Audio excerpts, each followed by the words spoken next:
For decades, Doctor Who was more than just a television show, it was a British institution, a cultural ritual that generations grew up with. So when the original series came to an abrupt end in 1989 after first airing in 1963, fans searched for one specific moment to blame. Over time, attention narrowed to what many now call the infamous scene, a moment that symbolized everything going wrong behind the scenes.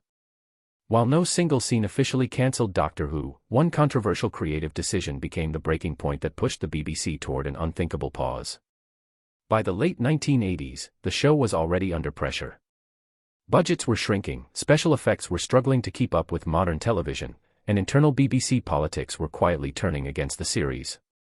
Then came a scene that fans still debate today, an awkward, tonally confused moment that felt completely out of sync with what Doctor Who was meant to be.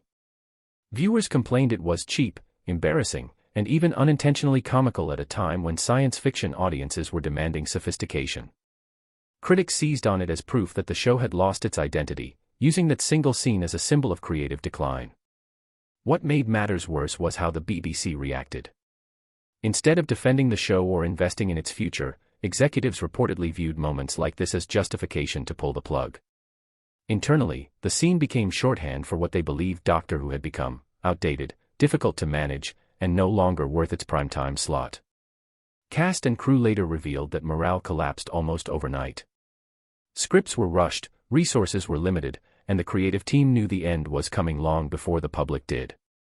When Doctor Who finally went off the air, it wasn't announced as a cancellation, but fans knew better. The silence that followed felt louder than any official statement. That infamous scene lived on in fan discussions, documentaries, and retrospectives, not because it alone destroyed the show, but because it represented a perfect storm of neglect, misunderstanding, and lost faith. Ironically, the very episode criticized for symbolizing the show's downfall helped preserve its legacy, keeping fans talking during the long years of absence. And when Doctor Who eventually returned, stronger than ever, it proved that no single scene could truly end a story that had already become timeless.